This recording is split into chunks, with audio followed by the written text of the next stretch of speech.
Hello, welcome back to the Bright Farm. On today's episode, I'm gonna put a 235 gram flywheel weight in my Sherco 300 two-stroke and give you a bit of a how-to. First thing you've got to do is take your bash plate off.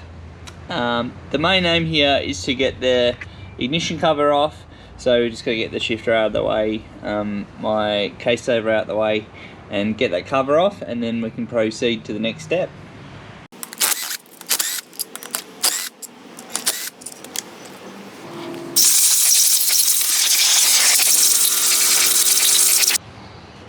Just trying to remove a bit of the schmutz, so when I take this cover off,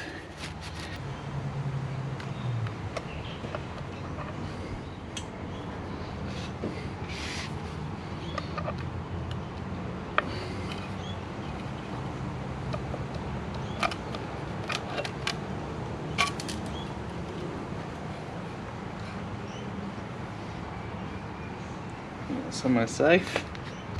And just be really careful when you do this. These little dowels can fall out, and mine fell out just now and it was sitting down in here, so yeah, keep an eye out for that. There should be two dowels holding the ignition cover on, one here, one here. And getting the flywheel bolt off isn't too hard if you've got a rattle gun. I don't know if this is the best way to do it, but I'm just putting a bolt in here using a chisel to lock the flywheel out. Once I get the nut off, we'll use the flywheel puller to get the flywheel off.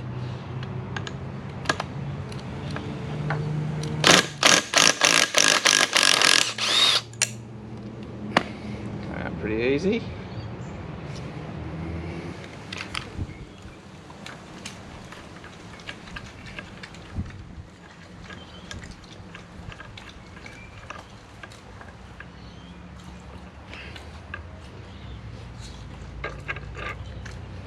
The flywheel puller you want to get is this one. It's a 26mm thread by 1.5 pitch, and it's right hand, and it's a female puller. So it's quite hard to find that information out for the Sherco, so good reference. So once you got the puller wound down snug, just start working it.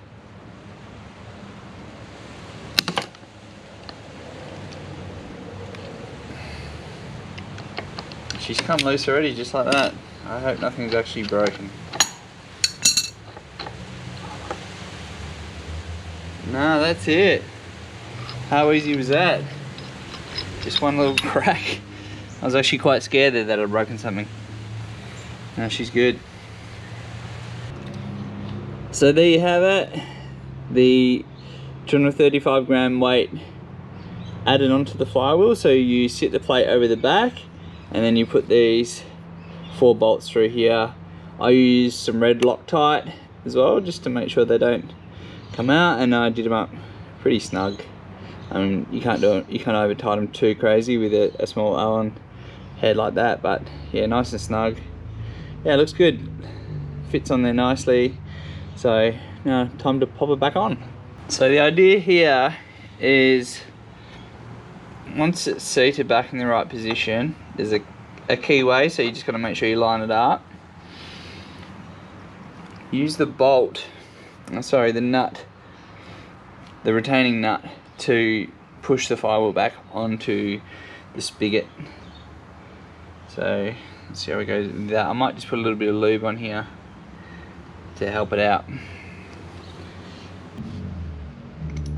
So the service manual says you've got to do this nut up to 80 newton meters. So I'll just do it up with a ratchet first, and then I'll get the torque wrench onto it.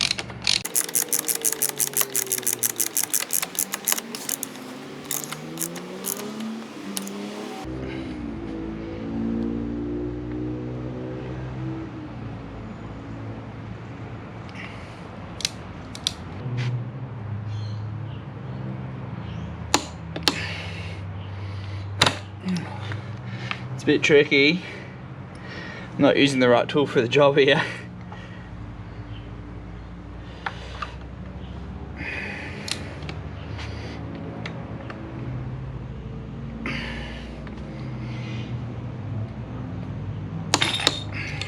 80 newton meters.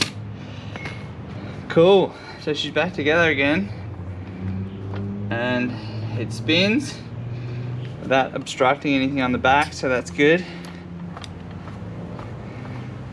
Which I'd expect it to do anyway, right? I'll put everything back together, test it out.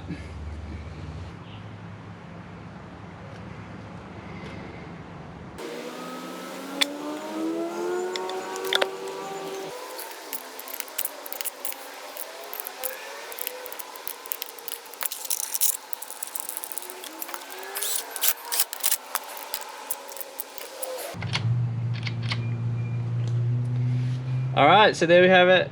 Everything is back together.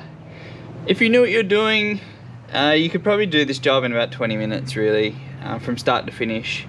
It's pretty easy, pretty straightforward. The most important part is having the right flywheel puller.